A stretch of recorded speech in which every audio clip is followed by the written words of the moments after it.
Hello everyone and welcome to Newegg TV. My name is Paul and today, once again, we have a special guest in the studio. This is Brent Barry. Brent, thanks for coming back. Thanks a lot. Thanks for having me. You guys Good to be here. have seen Brent before. He came and introduced the Fusion Llano platform to us. He introduced the Trinity platform to us last month. You guys might have seen that. And now I understand you've brought me a present. I have brought you a present. And what might that present be, Brent? Present is the latest and greatest processor from AMD. There should be like a golden light that flows out sort of slowly.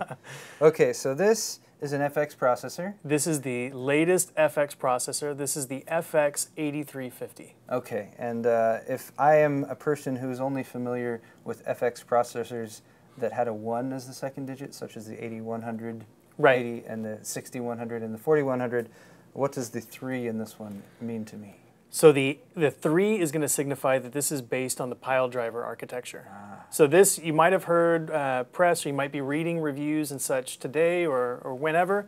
This is what we've been calling Vishera.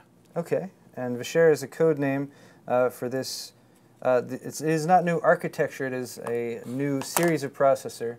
From my understanding, you have something of a refinement, of an upgrade to the Bulldozer architecture, which is now being called Piledriver. Yeah, this is a similar family. It's definitely, Piledriver is iterative to Bulldozer. Much of the same philosophy went into the design. But this is the opportunity, again, for our engineers to get in there, to pull this apart, to make it more efficient, higher performing, increase IPC, and add in new features, new things that are just going to make it perform better. Okay, and we have a few slides so we can give people a little bit better idea, at least as we're talking about some more technical aspects of Vishera or of the new FX processors. So for starters, let's talk about, you have a variety of different cores that these might come with. We have quad-core, 6-core, as well as 8-core versions. Yeah, so there's 4, 6, and 8 cores. Okay. The world's only 8-core. Of course. Yeah. All of these, like we said, these are based on the Piledriver architecture. You've got, in the top-end product, you've got 8 Piledriver cores that are available. And this is not an APU. This is a pure CPU, x86 cores, built for highest end performance. Okay, and we have a few shared resources between the various cores, but they're sort of built in blocks, and this is why you guys are able to use the same architecture when you were working on the Trinity APUs that had come out. Right. I see from our slide here we have a shared L2 cache as well as L3 cache. Yeah. There's different. I can actually show you a little an image of the kind of the change in the architecture. As you can see, the architecture itself looks pretty similar. Mm-hmm. I mean, it's the layout and the design is very similar. The way that the Bulldozer architecture worked and now the new Piledriver architecture work is there are CPU cores which share certain resources, which by sharing them you can get a performance or an efficiency advantage. Okay. For us, you save space on the actual die for what you're building. By sharing the resources, you can make the processor more energy efficient, and you can make the performance more efficient as well. And I can see from our Cinebench and POV Ray benchmarks that you have listed there that we're seeing about a 15% performance increase.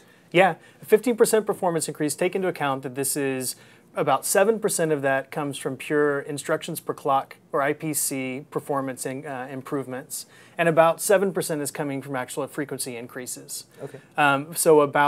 With about 15% efficiency gains with this new architecture with Piledriver, we're able to turn that back into performance gains. So essentially the chip is generating less heat so you can run at a higher frequency? Yeah, absolutely. This is not only the world's only 8-core, but this is also a 4 gigahertz processor.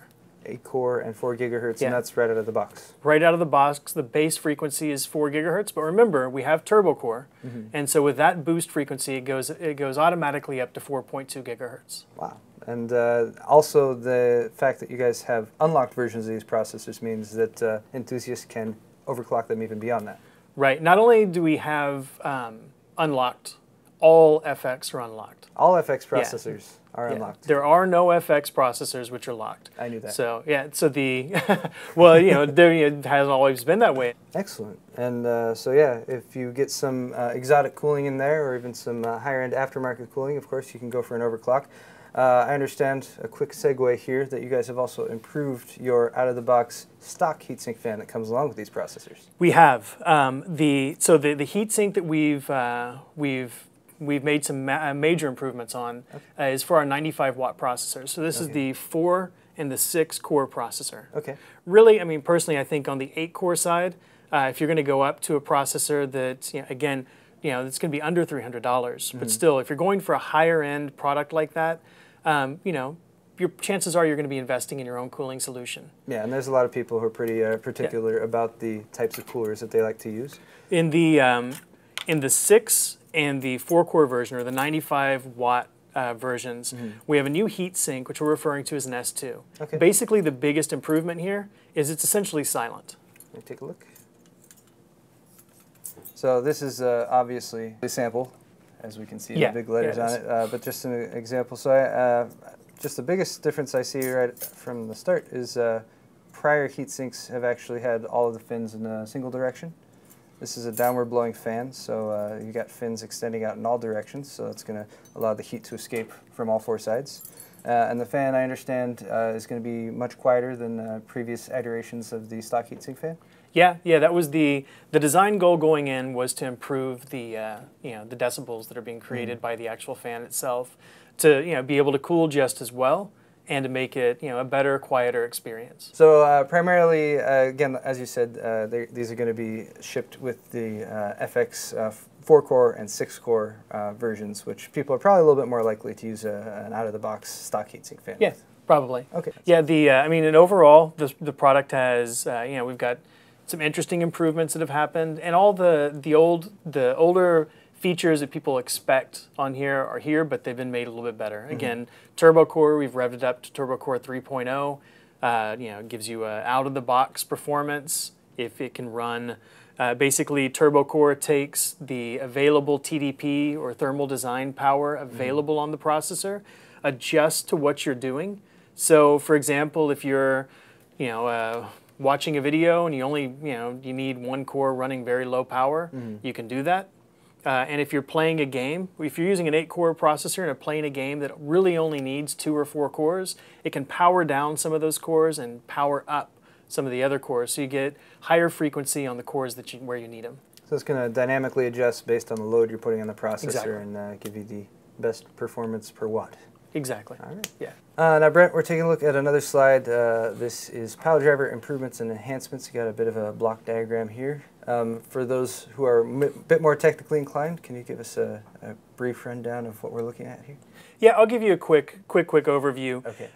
Really, I think for the folks who really want to see this and understand it, the slide speaks for itself about where the changes were made, how we made improvements. Okay. But overall, is kind of the typical improvements that you see when you pull the processor apart. You start making efficiency improvements, improving things like branch prediction and fetch.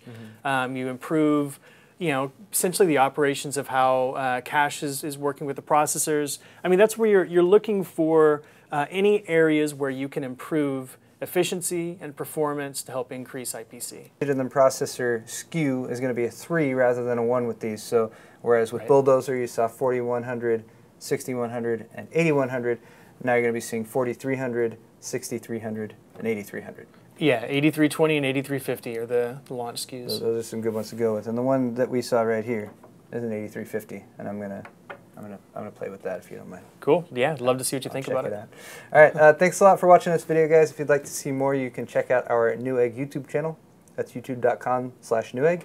I want to say a big thank you to Brent for stopping by today, and thanks to all of you for watching, and we'll see you next time on Newegg TV.